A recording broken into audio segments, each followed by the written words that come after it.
हमारी दुनिया में 1 बिलियन से भी ज्यादा वेबसाइट्स हैं और हर घंटे लगभग 10,000 न्यू वेबसाइट्स बन रही हैं, जिसमें से ज्यादातर वेबसाइट सेफ और पॉजिटिव होती हैं, लेकिन कुछ ऐसी वेबसाइट्स हैं जो आपके लिए क्रीपी और डिस्टर्बिंग हो सकती है। तो आज मैं आपको लेके जाने वाला हूँ कुछ ऐसी डिस्टर्बिंग वेबसाइट्स की दुनिया में। स्टार्टिंग में हम हल्के फुल्के वेबसाइट से स्टार्ट करेंगे और जाते जाते एंड में हम उन वेबसाइट्स तक पहुंच जाएंगे जो आपकी रात की नींद भी उड़ा सकती है। Urban outreach. पहली नज़र में ये एक नॉर्मल शॉपिंग वेबसाइट लगती है जहाँ पे शूज, बेल्ट्स और बैग्स ये सब चीज़ें मिलती हैं, लेकिन ज़रा क्लोजली देखो, बैग पे रेड स्ट्रीक्स हैं जो खून जैसे लगते हैं, पैंट्स पे हैवी स्टिचेस हैं और शूज पे कोई चिपचिपा लाल लिक्विड है। बहुत से स्लोगन्स भी लिखे हुए हैं जैसे कि humans makes us who we are और the leather is on you, shipping is on us. Google पे सर्च करो तो डिस्क्रिप्शन पे लिखा हुआ होता है shop genuine leather goods for humans from humans. मतलब ये लोग क्लेम कर रहे हैं कि इनके प्रोडक्ट्स ह्यूमन स्किन से बने हुए हैं। That appears to feature clothes and apparel made from human skin. यहाँ तक कि इनके प्रोडक्ट्स का नाम भी उन लोगों के नाम पर है जिनकी स्किन सपोजिटली यूज हुई है उस प्रोडक्ट पे, जैसे कि एवरी जैकेट। इसके डिस्क्रिप्शन को गौर से देखोगे तो यहाँ लिखा हुआ है कि एवरी का लेदर नेचुरल और एकदम यूनिक है, क्योंकि आखिर एक ही एवरी था। एवरी को सबसे लग्जरियस स्किन से बनाया गया है जो इस जैकेट को नेचुरल और यूनिक बनाता है। रिव्यूज भी दिए होते हैं जैसे कि एक बंदा कहता है बिल्कुल यूनिक बूट्स, अच्छा लगता है ये जानकर कि दुनिया में सिर्फ कुछ ही पेयर्स हैं, क्योंकि ये स्पेसिफिकली मेक से आया है। मैं इनको 1 स्टार कम दे रहा हूँ क्योंकि ये थोड़े नैरो हैं, लेकिन अगर आपका पैर नैरो है तो ये परफेक्ट रहेंगे। लेकिन ये और भी बुरा तब होता है जब तुम क्लिक करते हो आफ्टर लाइफ कलेक्शन पेज पे। वहाँ पे वो ऑफर देते हैं कि आप अपने लव्ड वंस को हैंडमेड आइटम्स में बदल दो। तुम सोच के देखो इंसान को प्रोडक्ट में बदलना कितना ज्यादा डिस्टर्बिंग हो सकता है। और इसी चीज ने इस वेबसाइट को बहुत ज्यादा फ्री पब्लिसिटी दे दी थी। अर्बन आउटरीच ट्विटर पे ट्रेंड हुआ और मेजर मीडिया आउटलेट जैसे न्यूयॉर्क पोस्ट, यूएसए टुडे और 20 से ज्यादा कंट्रीज के न्यू प्लेटफॉर्म ने इस चीज को कवर करा। एक टाइम पे ये डिबेट शुरू हो गई कि अर्बन आउटरीच सच है या फिर सिर्फ एक झूठ, लेकिन ये डिबेट बेकार थी क्योंकि सच तो वेबसाइट पे ही लिखा था, आवर स्टोरी पेज पे। अगर आप आवर स्टोरी पेज पे क्लिक करते हो तो आपको पता चल जाता है कि ये पूरी वेबसाइट सिर्फ एक पब्लिसिटी स्टंट थी जो एनिमल राइट्स ग्रुप्स PETA ने बनाया था। ये फेक ऑनलाइन स्टोर यूएसए में लॉन्च किया गया था ताकि लोगों को ये हाईलाइट किया जा सके कि सोसाइटी का एटीट्यूड कैसे किसी भी लिविंग बीइंग को फैशन के लिए यूज करने को एक्सेप्ट करता है। Site is part of a campaign to pressure companies such as Urban Outfitters that is, and its associated brands to stop selling items that use animal products such as leather. ये campaign companies जैसे कि urban outfitters और उसके associated brands पे pressure डालने के लिए था ताकि वो लेदर जैसे एनिमल प्रोडक्ट्स बेचना बंद कर दें। ये स्टंट इतना सक्सेसफुल हुआ कि इस वेबसाइट ने 1.2 मिलियन से ज्यादा पेज व्यूज लिए, वो भी 100 से ज्यादा कंट्रीज में। लेकिन फेक स्टोर होते हुए भी उसके रियलिस्टिक पिक्चर्स और अनसेटलिंग प्रोडक्ट डिस्क्रिप्शन ने अर्बन आउटरीच को एक क्रीपी वेबसाइट बना दिया, स्पेशली उन लोगों के लिए जिन्हें पता नहीं था कि ये फेक है। हमारी लिस्ट में अगली वेबसाइट भी बहुत क्रीपी है, लेकिन ये वाली एक्चुअल में रियल वेबसाइट थी। इंस्टाकैम। सोचो कोई आपके घर में घुस के रात को आपको सोते हुए देखे तो कितना क्रीपी लगता है। इंस्टाकैम पे ये रियलिटी है।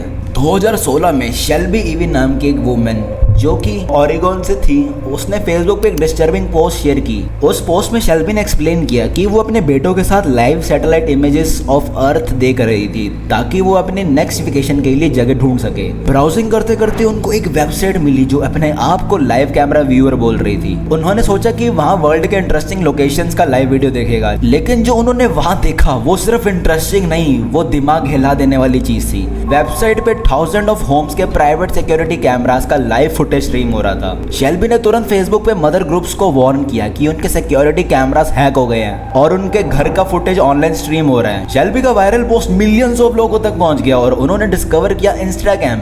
ये एक ऐसी वेबसाइट थी जो लोगों के घर, ऑफिसेस, यहाँ तक कि बेडरूम्स में इंस्टॉल्ड कैमरेस का फुटेज दिखा रही थी। चाहे आप बार में बैठे हुए हो या फिर डेस्क में काम कर रहे हो या फिर किसी ग्रोसरी स्टोर में शॉपिंग कर रहे हो, सब कुछ लाइव दिख रहा था। किसी के घर में घुस के उनकी प्राइवेसी तोड़ना शायद सबसे बड़ा इन्वेजन होगा प्राइवेसी का। और ये और भी डिस्टर्बिंग हो जाता है जब पता चलता है कि वेबसाइट पे 73,000 लाइव स्ट्रीम्स अवेलेबल हैं और 256 कंट्रीज में ये स्ट्रीम्स लाइव देखी जा सकती थी। यहाँ पे यूजर किसी भी लोकेशन, सिटी और टाइम जोन को फिल्टर कर सकता था। लेकिन इंस्टाकैम को ये प्राइवेट वेब कैम का एक्सेस कहाँ से मिला? बहुत लोग अपने घर और ऑफिस में सिक्योरिटी के लिए कैमरास लगाते हैं और उसको इंटरनेट से कनेक्ट करते हैं और फिर वो भूल जाते हैं कि हमने कोई कैमरा कैमरा लगाया भी है। प्रॉब्लम यही है कि हर एक न्यू कैमरा एक डिफॉल्ट पासवर्ड के साथ आता है जो मैन्युफैक्चरर के सब कैमरे के लिए सेम होता है। सेटअप के टाइम यूजर को ये डिफॉल्ट पासवर्ड चेंज करना चाहिए, लेकिन बहुत लोग ये चीज़ नहीं करते और वो भूल जाते हैं, और रिजल्ट में जो भी डिफॉल्ट पासवर्ड जानता है वो इजीली कैमरे में लॉगिन करके फुटेज देख सकता है। ये कोई हैक या मालवेयर नहीं था, सिर्फ यूजर के डिफॉल्ट सेटिंग चेंज ना करने की वजह से इंस्टाकैम उनका फुटेज स्ट्रीम कर पाता था। इंस्टाकैम के क्रिएटर एनोनिमस है, इसीलिए अथॉरिटीज उसको पकड़ नहीं पा रही। आईपी एड्रेस रशिया का दिखाता है। जब कंप्लेंट्स बढ़ गई तो इंस्टाकैम के एनोनिमस क्रिएटर ने हफिंगटन पोस्ट को इंटरव्यू दिया। उसने कहा, मुझे कोई रिग्रेट नहीं है, मैंने एक ग्रेट काम किया है। ये प्रॉब्लम दिखाने के लिए कि लोग पासवर्ड्स को सीरियसली नहीं लेते। अगर यूजर अपना पासवर्ड चेंज कर ले तो कोई उनका कैमरा इजीली एक्सेस नहीं कर सकता। People are clearly trying to make a statement about, passwords and not using the default passwords. वो क्लियरली बोलता है कि ये पर्पस अवेयरनेस का था, लेकिन बहुत लोग डाउट करते हैं कि इंस्टाग्राम की इंटेंशंस एक्चुअली में अच्छी नहीं थी। अब इंस्टाग्राम पॉलिसी चेंज कर चुका है, लेकिन बेस्ट सॉल्यूशन यही है कि आप अपना डिफॉल्ट पासवर्ड चेंज करो। Change the default password. Make it something that's unique to you, and then the bad guys can't get in. Plane crash info. Plane crash info एक ऐसी वेबसाइट है जो real plane crash stories collect करती है। इस website पे hundreds of crash का data है, यहाँ तक कि आपको वहाँ पे डेट, लोकेशन और क्रैश का रीजन भी पता लग जाएगा। लेकिन वेबसाइट का एक हिस्सा बहुत हार्ड ब्रेकिंग है। उस सेक्शन में कॉकपिट की वॉइस रिकॉर्डिंग्स का डेटा है। उनकी रिकॉर्डिंग्स हैं जो कि पायलट और क्रू की बातें होती हैं जब प्लेन क्रैश हो रहा होता है। जैसे कि आप किसी को लाइव सुन रहे हो जब वो अपनी लाइफ के एंड को रियलाइज कर रहा हो। उनकी वॉइस में पैनिक क्लियरली सुनाई देता है। वेबसाइट के नैव बार में एक बटन होता है लास्ट वर्ड नाम का, उस पर क्लिक करते ही तुम एक पेज पर आ जाते हो जहाँ पे कॉकपिट वॉइस रिकॉर्डिंग्स, ट्रांसक्रिप्ट्स और एयर ट्रैफिक कंट्रोल टेप्स होती हैं। पेज के टॉप पे एक वार्निंग होती है जहाँ पे लिखा होता है this may be disturbing to some individuals, description is advice. किसी भी लिंक पे क्लिक करके तुम या तो रिकॉर्डिंग सुन सकते हो या फिर ट्रांसक्रिप्ट रीड कर सकते हो।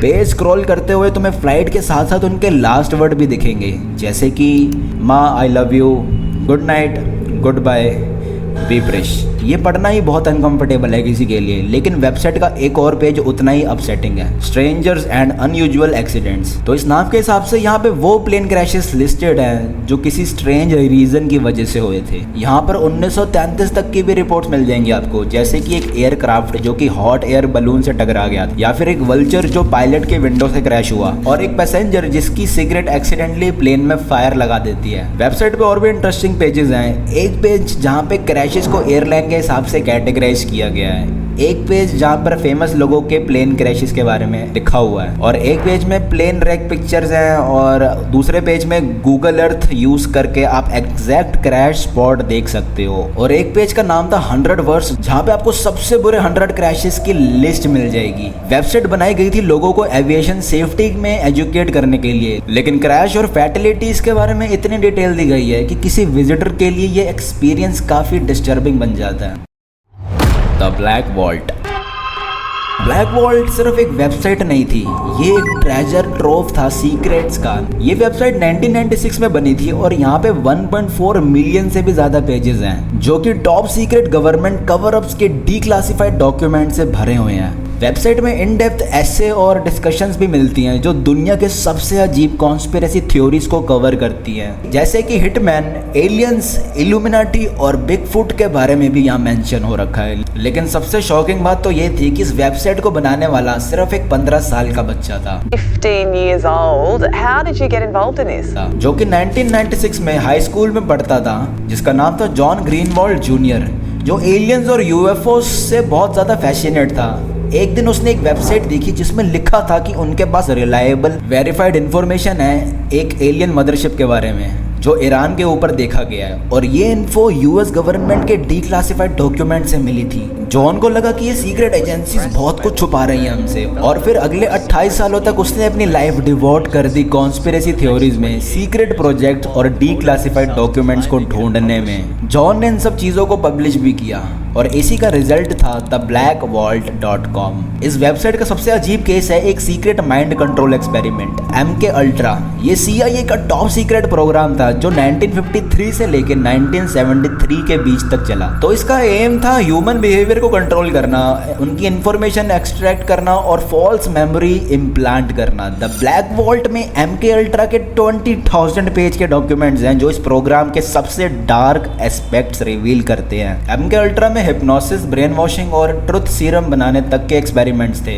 ऐसा सीरम जो इन्फेक्शन के बाद किसी को झूठ बोलने से रोक दे। ब्लैक वॉल्ट ये भी क्लेम करता है कि MK अल्ट्रा का एक ही एम था, ट्रेंड हिटमैन बनाना जो बिना सोचे समझे लीथल मिशन एग्जीक्यूट कर दे। इसीलिए लोग कहते हैं कि MK ultra 100 James bond movie ideas का रियल लाइफ वर्जन था। और अगर ये काफी नहीं है तो ब्लैक वॉल्ट के एलियन थ्योरीज भी बिल्कुल आउट ऑफ द वर्ल्ड हैं। एलियन और UFO फैसिनेशन 1947 से चली आ रही है, जब केनेथ आर्नोल्ड ने क्लेम किया था कि उसने 9 ऑब्जेक्ट्स देखे थे हवा में जो कि बिल्कुल ऐसे मूव कर रहे थे जैसे वो किसी चीज को फॉलो कर रहे हो। ये सब होने के बाद और भी लोगों ने अपनी कहानियां शेयर की हैं, एलियंस एब्डक्शन, एलियन एनकाउंटर और अनआइडेंटिफाइड फ्लाइंग ऑब्जेक्ट्स के बारे में। तो इन सब चीजों ने कॉन्स्पिरेसी थ्योरीज को और भी हवा दे दी कि शायद गवर्नमेंट एलियन एक्टिविटी के बारे में कुछ छुपा रही है। द ब्लैक वॉल्ट में लगभग 2780 पेजेस के CIA डॉक्यूमेंट्स हैं UFOs के बारे में जो CIA ने 80s में डिक्लासिफाई किए थे।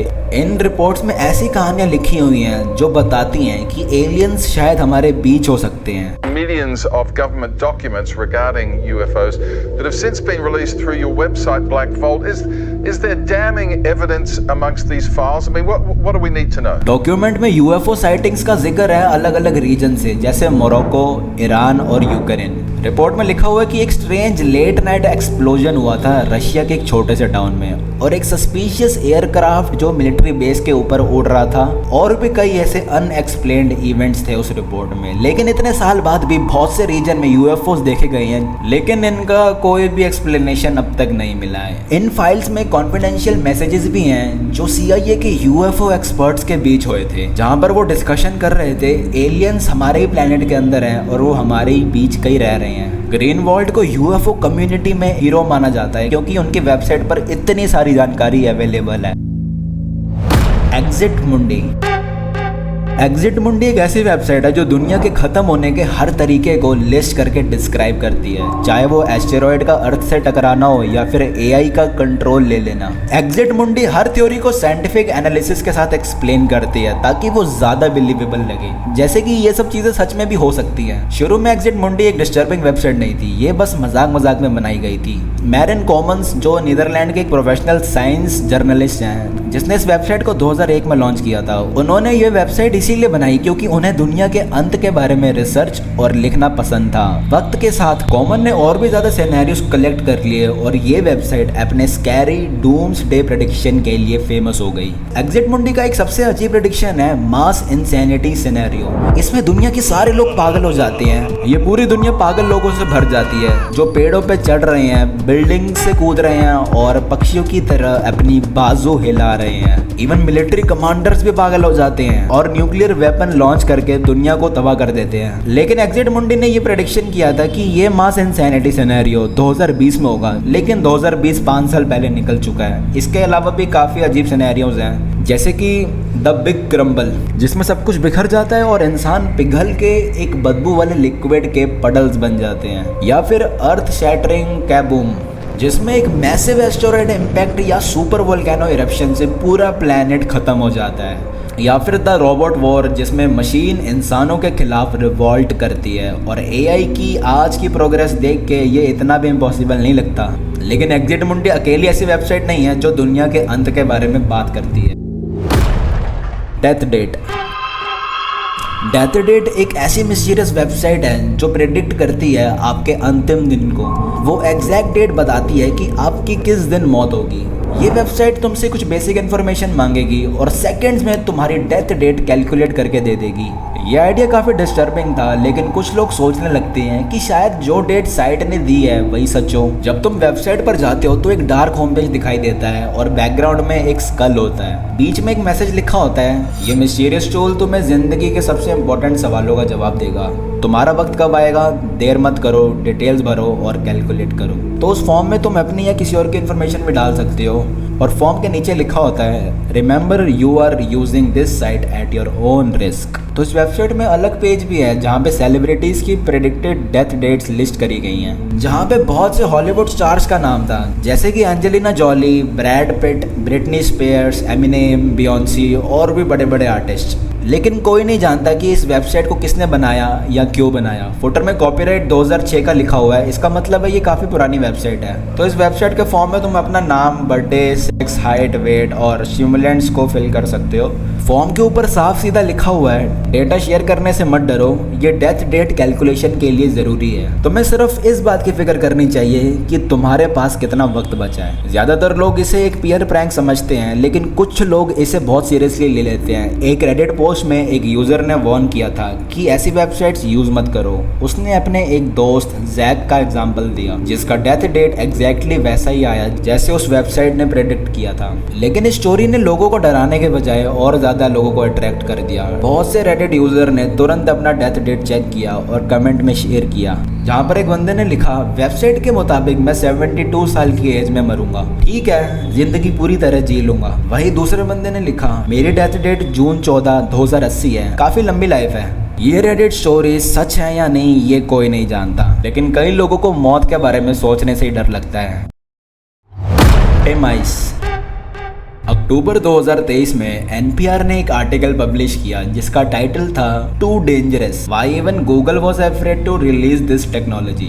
आर्टिकल के हिसाब से 2011 में गूगल ने एक फेशियल रिकॉग्निशन टूल बनाया था जो ऑनलाइन किसी भी फेस को स्कैन करके उसकी मैचिंग इमेजेस ढूंढ सकता था। लेकिन मिलियंस ऑफ डॉलर लगने के बाद गूगल ने डिसाइड किया कि अगर ये गलत हाथों में चला गया तो ये बहुत डेंजरस हो सकता है, इसीलिए उन्होंने इसे रिलीज नहीं किया। लेकिन कुछ साल बाद पोलैंड के सॉफ्टवेयर इंजीनियर्स ने वही टेक्नोलॉजी बनाई, लेकिन इस बार उसे पब्लिकली लॉन्च कर दिया गया। इसका नाम रखा गया पेमाइस और कई न्यू आउटलेट्स ने इसे इंटरनेट का सबसे डिस्टर्बिंग एआई वेबसाइट बताया। 2017 में पेमाइस को लॉन्च कर दिया गया। ये एक एआई वेबसाइट है जो तुम्हें एक फ़ोटो अपलोड करने का ऑप्शन देती है और फिर इंटरनेट पर उसी पर्सन की दूसरी फ़ोटोज़ ढूंढ निकालती है। ये एक सर्च इंजन फॉर फेसेस जैसा काम करती है। यहाँ पर अगर तुम किसी भी बंदे को सर्च कर रहे हो और अगर उसकी कोई भी फोटो पब्लिकली एक्सेसिबल वेबसाइट्स पर है जैसे कि टम्बलर या फिर न्यू आउटलेट्स या फिर किसी ब्लॉग पे, तो पेमाइस उसे फाइंड कर लेगा। ये तुम्हारे हर एक पब्लिक फोटोज का पता लगा सकता है। ये टूल बेसिकली इंटरनेट पर मिलियंस ऑफ फेसेस एनालाइज करके उनके यूनिक बायोमेट्रिक फीचर्स को स्टोर करता है। जब तुम सर्च करते हो तो ये तुम्हारे फेस को अपने डेटाबेस से कंपेयर करके एग्जैक्ट मैचेस दिखाता है। यहाँ तक कि ये डोमेन नेम्स भी दे देता है जहाँ से फोटो मिली है।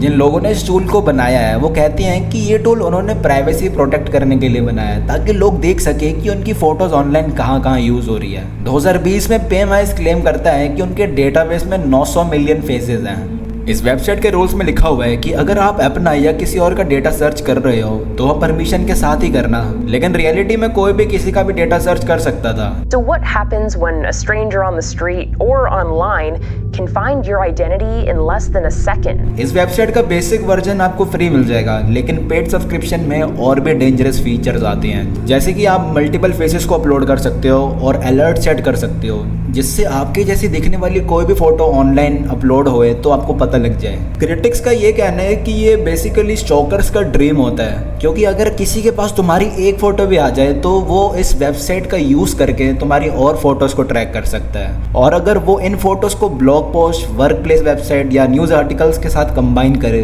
तो वो आसानी से तुम्हारे वर्क प्लेस या इवन तुम्हारे घर की लोकेशन भी गेस कर सकता है। वहीं कुछ लोगों का ये भी कहना है कि ये प्राइवेसी का कंसेप्ट ही खत्म कर देगा, ये हमें एक वॉकिंग बारकोड बना देगा। पहले तुम क्राउड में एक एनोनिमस फेस बन के रह सकते थे, लेकिन अब ये मुश्किल हो रहा है धीरे धीरे। You could just be a face in the crowd. We are fast approaching a world where that is not possible. पेमाइस के एग्जीक्यूटिव कहते हैं कि उनके डेटाबेस में सोशल मीडिया इमेजेस नहीं हैं, लेकिन केसेस आए हैं जहां पे फेसबुक और ट्विटर की फोटोज भी सर्च रिजल्ट में मिली हैं। इसके बाद फेसबुक ने पेमाइस के सारे अकाउंट्स को बैन कर दिया और लीगल नोटिस भी भेजा कि उनके प्लेटफॉर्म से कोई भी डेटा, फोटो या वीडियो को एक्सेस नहीं करा जाएगा। बहुत से बैकलैश के बाद पेमाइस ने कुछ चेंजेस करे अपने वेबसाइट पे, जैसे कि एज डिटेक्शन एल्गोरिथम जो बच्चों की इमेजेस सर्च होने से ब्लॉक करता है। शायद पेमाइस का इंटेंशन प्राइवेसी प्रोटेक्ट करना था, लेकिन इसका मिसयूज इसी को एक डेंजरस टूल बना देता है। लेकिन हमारी अगली वेबसाइट तो सीधा क्राइम करने वाले लोगों के लिए बनाई गई थी। Silk road. फरवरी 2011 में रॉस अल्बरिश ने एक वेबसाइट बनाई जिसका नाम था सिल्क रोड। ये एक ऐसी ई कॉमर्स वेबसाइट थी जो दुनिया के किसी भी नॉर्मल मार्केट प्लेस जैसी नहीं थी, क्योंकि यहाँ कोई भी कुछ भी एनोनिमसली बेच सकता था, चाहे वो इलीगल ही क्यों ना हो। समझ लो ये अमेज़न फॉर इलीगल आइटम्स था। Log into the site, browse or search for whatever drugs or services they want, and then anonymously pay for it through Bitcoins and have it sent to whatever location they want, be it their house or a drop location or for anyone. रोज को पता था कि ये काम illegal है और कोई भी उसको पकड़ सकता है, तो इसीलिए उसने एक्सट्रीम सीक्रेसी रखी। रोज ने उस वेबसाइट को डार्क वेब पे होस्ट करा हुआ था, जो गूगल पे सर्च करके नहीं मिलती थी, और पेमेंट्स भी सिर्फ बिटकॉइंस में रहती थी ताकि ट्रांजैक्शन भी कोई ट्रेस ना कर सके। सारी पेमेंट्स और डिटेल एनक्रिप्टेड होती थी। The first of its kind, and people sought it out. They realized that this was a new way to do basically like commerce. E-commerce essentially. Silk road को most sophisticated और extensive criminal market place बोला जाने लग गया internet पे। शुरू में इस वेबसाइट पे सिर्फ मशरूम्स बिकते थे, लेकिन टाइम के साथ ये फुल ब्लॉन क्रिमिनल बाजार बन गया जिसमें 13,000 से भी ज्यादा लिस्टिंग्स आ गई। Let's look at some of the 13,000 items offered through that underground site, all with fast and free shipping. ये वेबसाइट बहुत इजीली आपके घर पे या फिर आपकी किसी ड्रॉप लोकेशन पे आपको हार्मफुल सब्सटेंस पकड़ा कर जाती थी। यहाँ पे आपको हर टाइप की हैकिंग सर्विस मिलती थी, जैसे कि यहाँ लिखा हुआ है, मुझे 2 बिटकॉइन दो और मैं तुम्हारी एक्स वाइफ या फिर एक्स हस्बैंड का ईमेल अकाउंट हैक करके दूंगा। साथ ही में यहाँ पे fake IDs, counterfeit currency, stolen credit card information जैसी चीजें भी थी। और इस वेबसाइट की जो सबसे डेंजरस चीज थी वो था कि आप अपना पर्सनल हिटमैन भी हायर कर सकते हो। 2013 में FBI ने रॉस अल्ब्रिस्ट को पकड़ लिया और उसे लाइफ इम्प्रिजनमेंट की सजा मिली और सिल्क रोड परमानेंटली बंद हो गया। The FBI shut down Silk Road permanently. The FBI today shut down what it's calling the most sophisticated internet site in the business. bestgore.com 2008 में एक वेबसाइट लॉन्च हुई जिसका नाम था bestgore.com। इस वेबसाइट पे रियल लाइफ ग्राफिक और violent content upload किया जाता था, जैसे कि कार क्रैश के फोटोज और वीडियोस या फिर एग्जीक्यूशन। बेस्टगोर अपने आप को reality news website for adults बोलता था, लेकिन नॉर्मल न्यूज साइट्स जहाँ डिस्टर्बिंग इमेजेस ब्लर या सेंसर करते थे, वहीं यहाँ पे सब कुछ फुल डिटेल में दिखाया जाता था। ये वेबसाइट बनाई गई थी मार्क मैरिक के द्वारा, जो कि एक स्लोवेकियन पर्सन था, कनाडा में रहने वाला। मार्क का कहना था कि वो दुनिया की हार्श रियलिटी दिखाना चाहता था जो मीडिया लोगों से छुपा देती है। बेस्टगोर इंसानों के रियल ट्रुथ को एक्सपोज करती है और ट्रुथ हर बार अच्छा नहीं होता। ये वेबसाइट एक शॉक साइट ट्रेंड का पार्ट थी, ऐसी वेबसाइट जो इंटेंशनली डिस्टर्बिंग कंटेंट दिखाती है, लेकिन बहुत लोगों को क्यूरियोसिटी होती है ऐसी चीजें देखने की, और कुछ लोगों ने मार्क को बोला कि ऐसी वीडियोस देख के वो रिस्की चीजें अवॉइड करते हैं, जैसे ओवर स्पीडिंग। ये वेबसाइट जब अपने पीक पे थी तब इसके 10 मिलियन व्यूअर्स थे, लेकिन मई 2022 में एक ऐसी वीडियो अपलोड हुई जिसने सब कुछ बदल दिया। 10 मिनट का एक क्लिप जिसमें एक इंसान दूसरे इंसान की जिंदगी खत्म कर रहा था। ये वीडियो ने पूरे कनाडा को शॉक में डाल दिया। पुलिस ने इन्वेस्टिगेशन स्टार्ट करी और कल्प्रिट को पकड़ लिया गया और उसे उम्र कैद की सजा भी मिली, लेकिन बात वही खत्म नहीं हुई। पुलिस ने मार्क पर भी केस कर दिया। जुलाई 16, 2013 में मार्क को अरेस्ट कर लिया गया था। उस पर चार्ज था करप्टिंग पब्लिक मोरल्स का, मतलब ऐसा काम जो सोसाइटी के मोरल्स वैल्यूज को नेगेटिवली इन्फ्लुएंस करती है। कनाडा में इस क्राइम की मैक्स टू मैक्स पनिशमेंट होती है 2 साल की जेल। जनवरी 2016 में मार्क ने प्ले डील को एक्सेप्ट किया और उसे 3 महीने का हाउस अरेस्ट मिला और 3 महीने की कम्युनिटी सर्विस दी गई। और आखिर में नवंबर 2020 में मार्क ने बेस्टगोर वेबसाइट को परमानेंटली बंद कर दिया था। Watch people die. रेडिट एक ऐसी वेबसाइट है जहाँ पे लोग अलग अलग कम्युनिटीज ज्वाइन करके हर तरीके के टॉपिक पे बात करते हैं, जिनको हम सब रेडिट्स भी कहते हैं, लेकिन हर सब रेडिट पॉजिटिव नहीं होता। वॉच पीपल डाई एक ऐसा सब रेडिट था जहाँ लोग रियल लाइफ वीडियोस और GIFs शेयर करते थे, जिसमें लोग अपनी जिंदगी गंवा रहे होते थे, जैसे कि एक्सीडेंट, क्राइम और हॉरिफिक इंसिडेंट दुनिया के हर कोने से। यहाँ पे इतना ग्राफिक कंटेंट था कि रेडिट हर विजिटर्स को पहले वार्निंग देता था, दिस सब Reddit contain graphic and potentially offensive content. लेकिन वार्निंग के बावजूद लाखों लोग इस कंटेंट को देखने आते थे और अपने पीक पे इस सब रेडिट के 3 लाख से भी ज्यादा सब्सक्राइबर्स थे। पॉपुलैरिटी के साथ साथ कंट्रोवर्सीज भी होती हैं। बहुत लोगों को ये कंटेंट डिस्टर्बिंग लगता था। एक रेडिट यूजर ने एक पोस्ट लिखी जहाँ पर वो कहता है, Why you should stay away from r/WPD।